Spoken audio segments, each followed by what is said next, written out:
Hi everyone, this is Patrick Donahoe and welcome to episode 14 of the Wealth Standard podcast.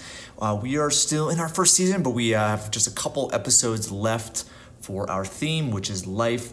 And you are really going to love our next guest. His name is Brian Smith, and he is the founder of the billion-dollar brand UGG Boots.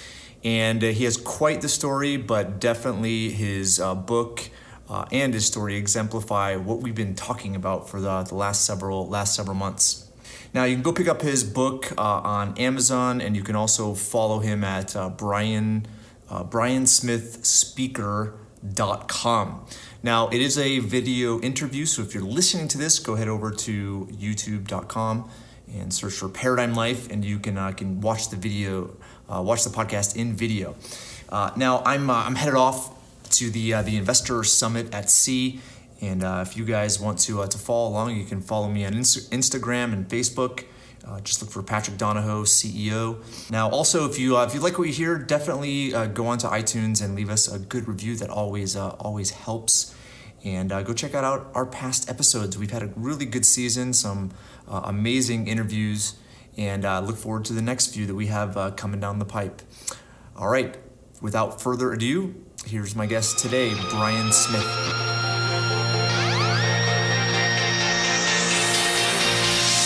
Welcome to the special 2018 seasons of the Wealth Standard Podcast, celebrating life, liberty, and property.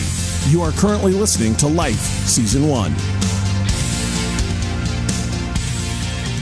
Okay, Brian, it is really is an honor to have you on. Welcome to the show. How's everything? Hey, thank you. My pleasure. Well, I know that the brand that you're associated, that you founded essentially is one of the more popular brands out there. And I really wanted to, because I've heard you speak a few times, I really wanted to get into, some of the nuts and bolts behind your experience. But right. why don't you, for listeners who don't know your story, maybe take a moment and tell people about you and how your brand came to fruition. And then also, maybe a little bit into what you're doing today. Sure. Okay. Well, going back to the beginning of UGG, I was an accountant in Perth, Australia, and hated it. And the day I graduated is the day I quit. And I was meditating one day and figured out that wow, all the big trends are coming out of California. So I decided to come to California and look for the next big thing, like Levi jeans or waterbeds or surf brands to bring back to Australia. And it was after about 3 months, I was surfing up at Malibu, and it was October, November, and the water had got really cold. So I had brought my sheepskin boots from Australia, and I was pulling them on, and I just thought, oh my God, there's no sheepskin boots in America. And I knew that 1 in 2 Australians had some sort of sheepskin footwear. And so I just got covered in goosebumps and thought, my God, this is a huge opportunity. And so I imported 6 pairs as samples, and initially went out on the road to all the shoe stores and got completely shut out. They were not even interested because they couldn't understand anybody selling sheepskin in California. But I knew that California's climate's like Australia, so that wasn't really the answer. And it struck me eventually that all the guys I was hanging out with at Malibu thought it was a really cool idea, and I realized that most of them had been down to Australia on some sort of surf trip, and they'd brought a few pairs of boots back for their buddies. And so within the surf community, UGG was pretty well, sheepskin boots were well known. And so I started going to the surf shops, with my samples, and every one of them said, oh my God, what a great idea. Those are fantastic. You make a fortune. So I raised like 20 grand from some investors and sent 15,000 down to Australia and bought 500 pairs. And they arrived in late November, early December, and I got organized, got all the sizes and styles in my car, and I went back out to the same surf shops, and every one of them just went, oh man, great, well done, Brian, but we couldn't sell them in our store. We just sell surfboards and trunks and bikinis and but don't worry, you're going to make a hit in the shoe stores. And this happened all the way down the coast, from Malibu all the way down to Mexico, basically. And my first year's sales ended up being 28 pairs, which just happened to be exactly $1,000. And, you know, from somebody who thought I was going to be an instant millionaire, this was a hell of a letdown. But the good thing that came out of that is that, you know, years later I wrote a book, and, you know, because I'd started many, many businesses, and I noticed a theme that you can't give birth to adults. You know, every business is conceived in someone's head, and then the first action's taken. Like the birth of UGG was buying 6 pairs of samples. And then every business and movement just lies there, and it lies there, and there's no amount of urging it or, you know, feeding it or shaking the cradle. An infant can't get up and go to college. It just has to be an infant. But if you can wait that period out, and that's a dangerous phase, because most entrepreneurs with a new idea give up in that phase. They don't realize that it takes so long to get toddling. But when it does toddle, that's cool. You know, magazines are writing articles about you, and, you know, the first true believers are buying your product, and that will eventually hit the youth pretty quickly. And that youth is great because you got consistent orders, production's working, you know, accounting and billing and customer service is working, and you can run a company up to $20-25 million in that youth phase. But if it's a really, really, really good product or a service like UGG was, you're going to hit the teenage phase. Super dangerous, because just like when you're a teenager, you want to be in every party in town. Now you want to be in every retailer in the town, you know, in the world, and you want to go to every trade show, and you just don't have the money to grow fast like that. In fact, it's super, super dangerous. And I almost lost control of UGG a couple of times during that period. But eventually that, you know, you'll get over that, and maturity sets in, and you've got a big, steady, big business. So that's a sort of a 3-minute story on how UGG got started.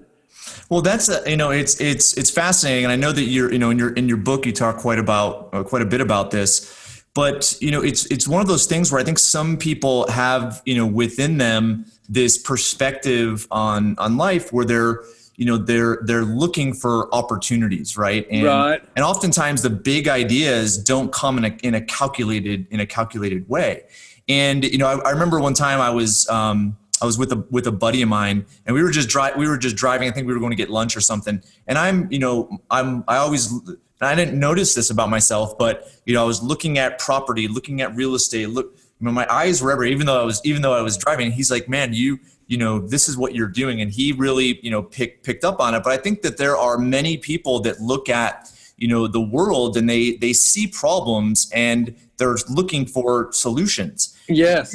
But here's the thing that you mentioned, which is, you know, the entrepreneur, right? Especially, you know, the very creative person that has lots of ideas, big ideas. There's a second part of that, which is execution.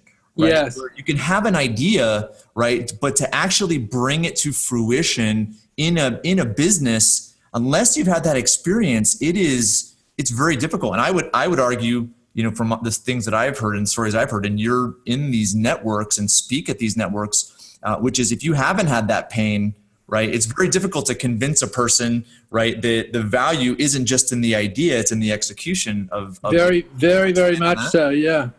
Yeah. In fact, I believe that one of the key ingredients for an entrepreneur is a certain level of ignorance.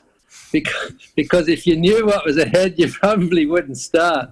And, you know, I came to America completely ignorant. And even when I started UGG, I had no idea that Americans didn't get sheepskin like Australians do. You know, they thought it was delicate and hot and prickly, and you couldn't get it wet. And all of these are totally wrong, because, you know, the surfers know that you can put them on with wet feet and they wick moisture out and they insulate. So you can't, even in 100-degree temperature, your feet still stay foot temperature because they breathe. But in minus 20 degrees, they keep your foot at foot temperature because they insulate. You know, so, you know, all these things were lost on Americans. And what I thought would be a slam dunk, you know, an instant millionaire type business, it took me 5 years before I even got traction and was able to pay myself anything. I worked 4 summer jobs, you know, four different summers. Well, it's one of those, it's the whole Peter Thiel, you know, zero to one. I mean, if you're trying to make, you know, sometimes you can compete against an inefficient business, right? Where, you know, Netflix competed against Blockbuster. Yes. And, you know, it won because people understood the value of watching a movie, right? And having it convenient. And I think that took off. It didn't take, a really long time, but to go from like no trend to trend, like that zero, that was UGG essentially, right? Yeah. So walk through like the lessons behind that. Sure. Because that was popular, but nobody knew what they were, even though they solved the problem. Yeah. That's a really good story. After that first year where I sold 28 pairs, I started advertising in local newspapers the following year, and the sales went to about $5,000. And so the next year I decided to get some, models and put them on the beach.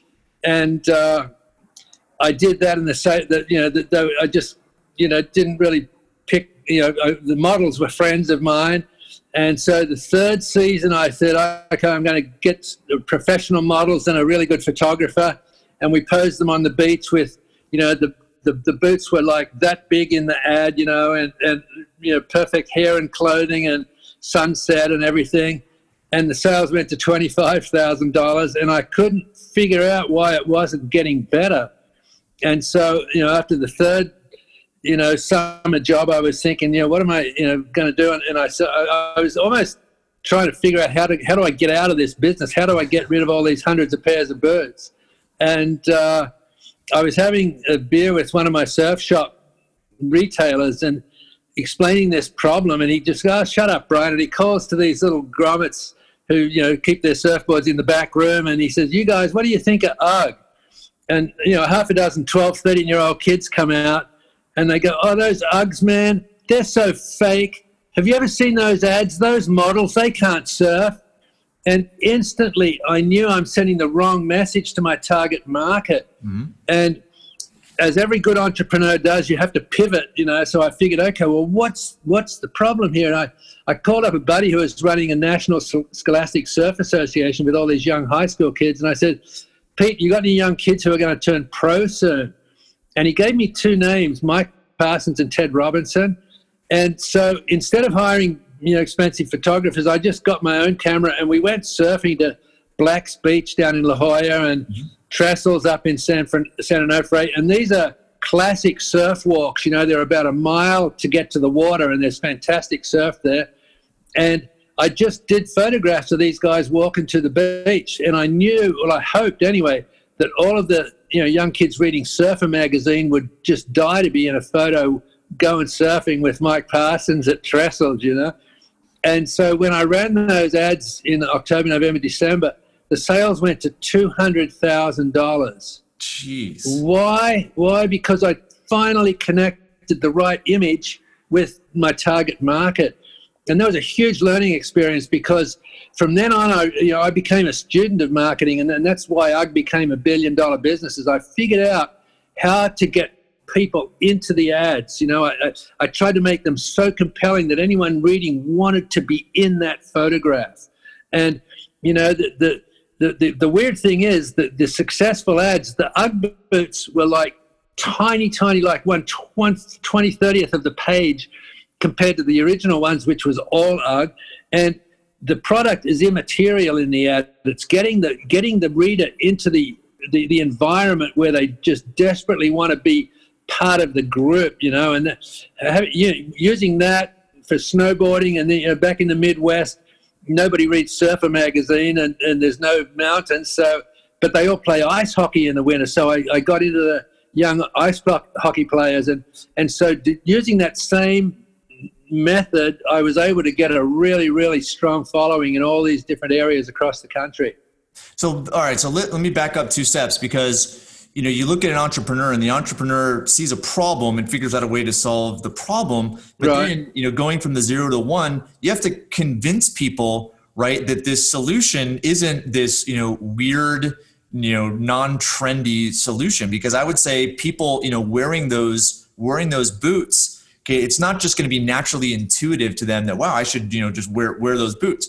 And they were expensive too. Very expensive, yeah. Speaking. But you were able to, figure out how to appease another demand, right? Which is guys wanting to be in a surfer magazine, right? And absolutely. So you took that need, and then you connected the dots between a need of a larger scale, right? That's right, yeah. And the interesting thing is, even though I was aiming it at young male surfers, it was their moms who were buying the boots at Christmas, right? And so the moms are going, well, these things are pretty cool, you know, and so they'd buy some for their daughter and they'd buy some for themselves. And, you know, the moms back in the Midwest and back east, they had to sit in these freezing cold ice rinks while their kids are playing hockey. So they started buying them for themselves. So it was really, but it never would have got to the moms had I not gone after those young surfers and created the fad. Well, Brian, why don't you talk about this? Because I would say this is a big fear that most people have, which is, you know, being in a situation where, you know, they're not making sales, they don't have money. You know, it's this anxious period that I would say stretches a person to figure out how to do something, right? And in your case, it's okay if the models, if that didn't work, now I'm not selling a lot and I've spent all this money. Now I have to go figure out, you know, how to actually get people to buy into it and start using it. So your mind starts to work differently in those environments. And so maybe talk through that and maybe some other key lessons that you learned, you know, kind of failing forward over this period of time. Yeah. Okay. Well, you know, when people think of entrepreneurs or business, you know, they see successful business, they think it starts out here and goes straight up to profitability, but it never does. It goes along, hits a wall, and you have a choice: either give up or figure a way around it, right? And so if you can overcome that obstacle, I see it as a series of plateaus, right? You come up, then you're cruising on another level. You hit another wall, another choice. Do I overcome it? Yep. And the more you can overcome compared to your competitors, the more market share you get. And so it's this series of, because business will never be a straight line. There's always obstacles that will come up, whether it's shipping, marketing, what doesn't matter. And every time you can overcome an obstacle is called growth. And if you can overcome obstacles that your competitors don't, that's when you start winning. Well, I don't think anything in life is on a straight line. No, you're right. When it involves human beings, like, it's always just this you know, this random curve all over the place, isn't it? Yeah.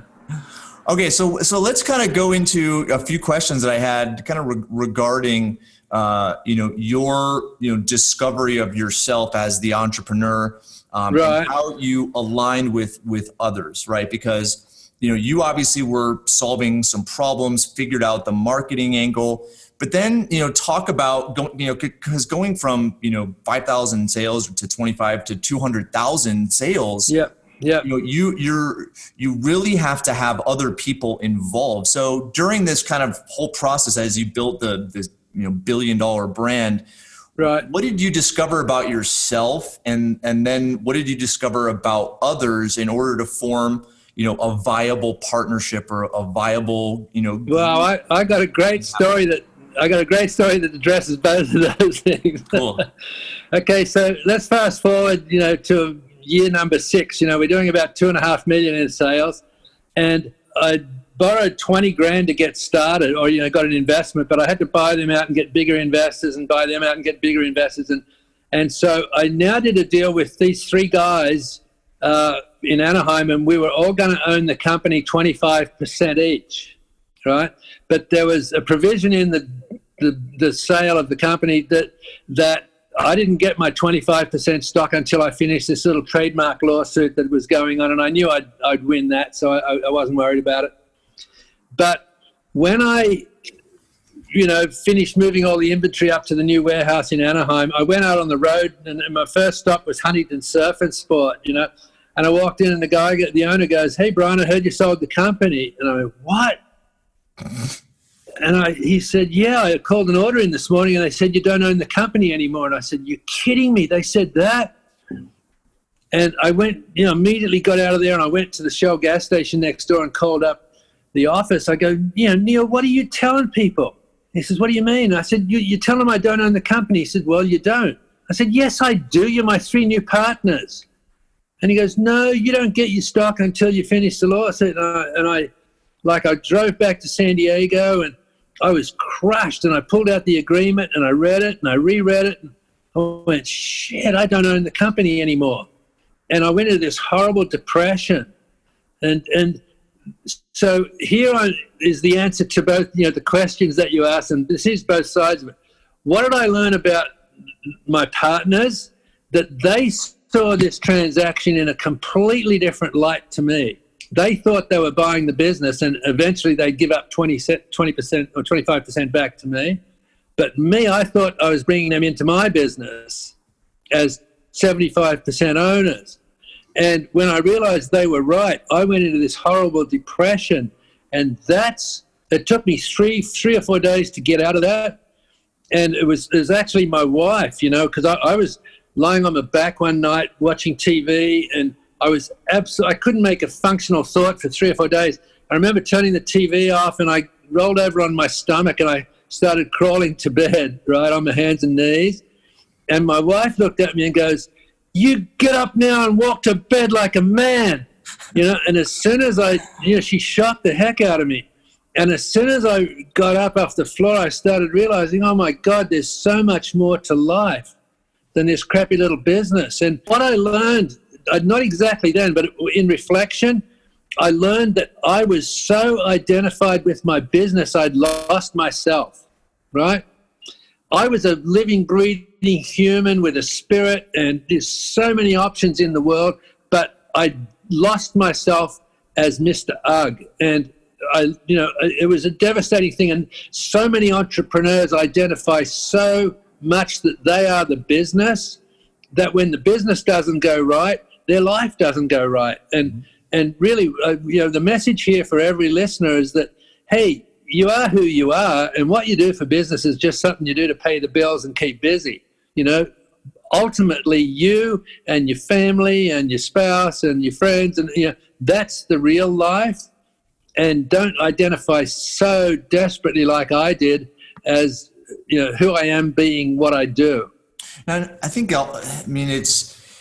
it's a story that rings a few bells for me, and I've seen a lot of instances like this. And I would say entrepreneurs realize at some point that, wow, I have strengths, but there are certain not necessarily weaknesses, but certain things I'm not good at that others are. And you just assume that, they have the same value system, they have the same, passion and drive that you do, but more often than not, they don't always. Right? I think there are some, but that's the importance behind really having cohesive, core values, cohesive and vision. But at the same time, and I've had to learn this in a lot of instances, which is, we live in a, as we were talking, we're humans, we're volatile. Things are always changing, right? And we forget things, and we make mistakes. And that's why, I would say we have a legal system to ensure that we abide by a certain code, right? And not necessarily violate each other's rights. And obviously it's well beyond that at this point. But the purpose, behind, corporate documents and operating agreements, right? Yeah. And being able to have protection measures in there. Like who learns that stuff? You maybe learn it in law school, but, in business school, at least undergrad, you don't learn a lot of that stuff. And so it's one of those, it bites a lot of people because, human beings sometimes don't do the right thing and don't align with value. Yeah. Let me tell you my take on that, because I've had partners that I thought were the most evil people in the world because they didn't think like I did, or they had different goals. Like Neil thought he bought a business, I thought I was letting him into my business, right? But what I've realized over all these years is that we all view the world around us from our point at the center of our own universe, right?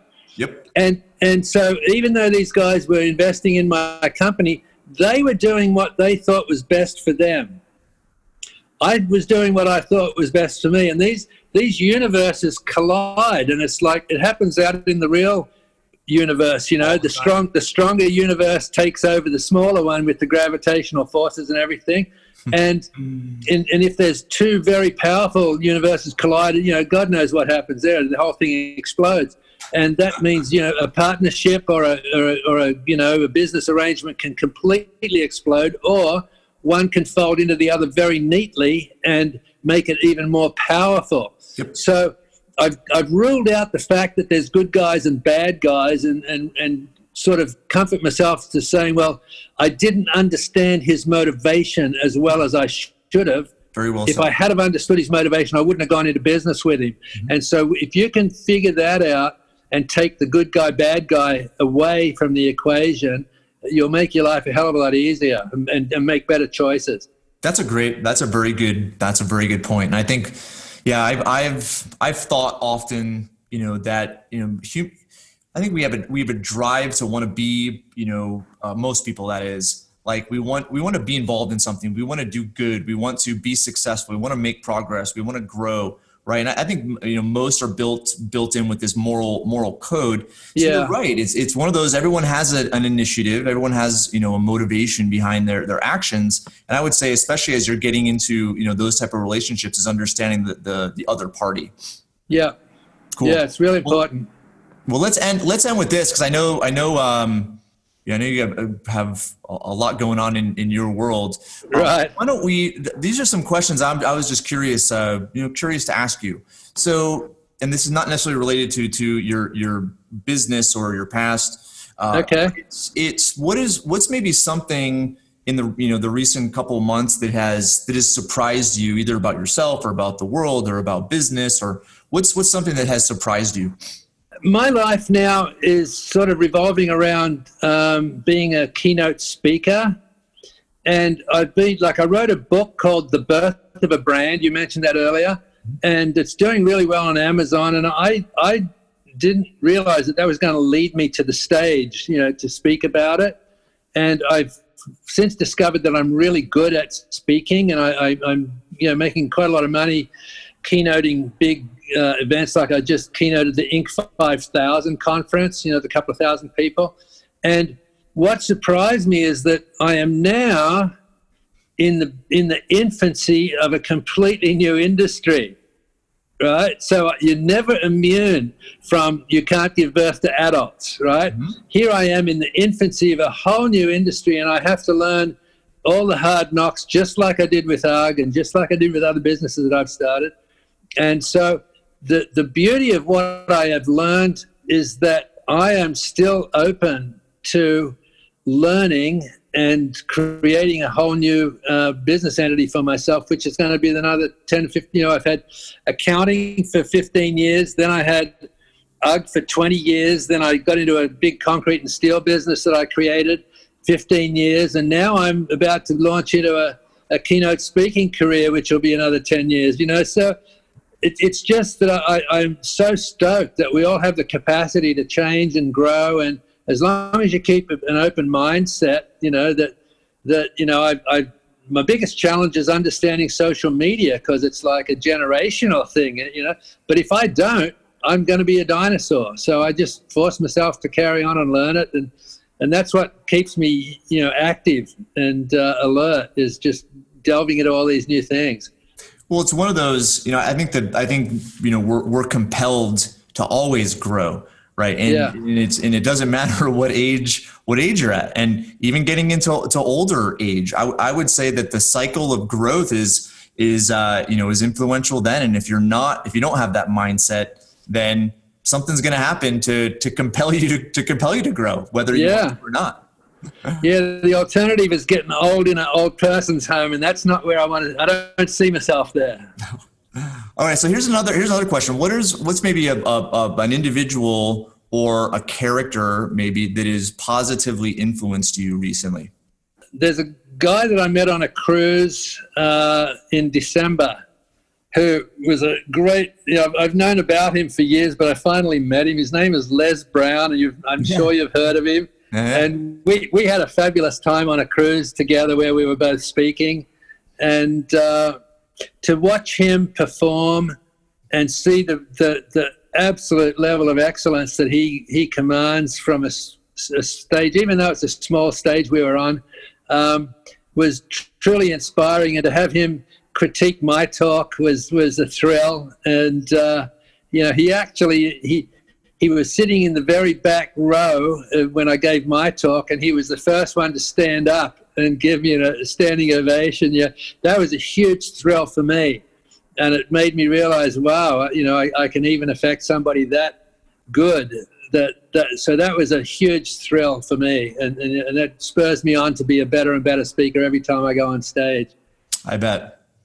All right, last question. No, Les Brown. Yeah, Les Brown he's a pretty amazing guy. I mean, I don't see how you can't be inspired or influenced if you're around him. Yeah. So what is, you know, you're now, and we've talked on this and touched on this, you know, a few times, but you know, one of those things is, you know, people have this view of the future where they want to stop, right? They want to retire, or they want to stop doing what they're doing.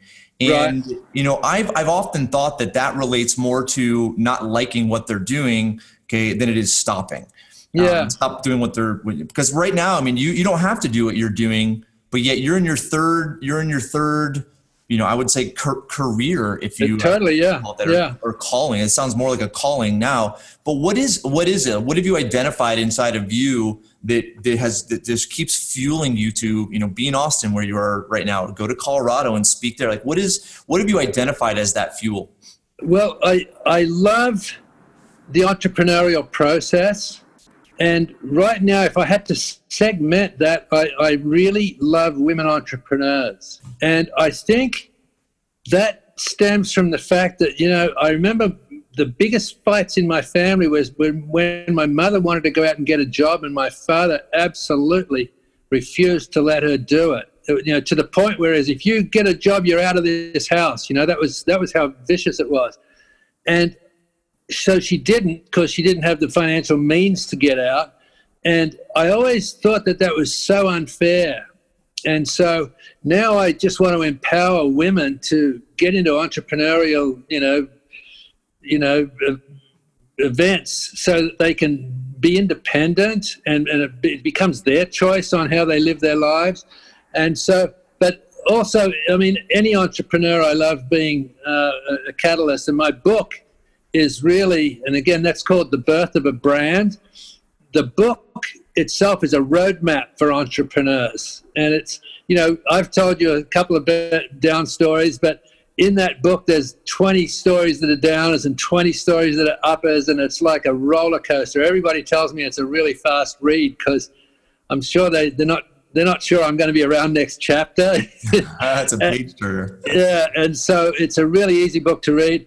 And so just having that out there is a thrill for me, and to help entrepreneurs get along their path is really a big motivation for me to give back. Awesome. Well, Brian, it was such a pleasure to have you on. I think this is going to be a great value add to those that are listening. But we will definitely post all the links to buy your book on Amazon. Great. And make sure we spread the word. But you're an amazing man. Thank you for inspiring us. And okay. Yeah, great. Thanks for having me. It's been a pleasure. Thank you for joining us as the Wealth Standard Podcast spends all of 2018 celebrating life, liberty, and property.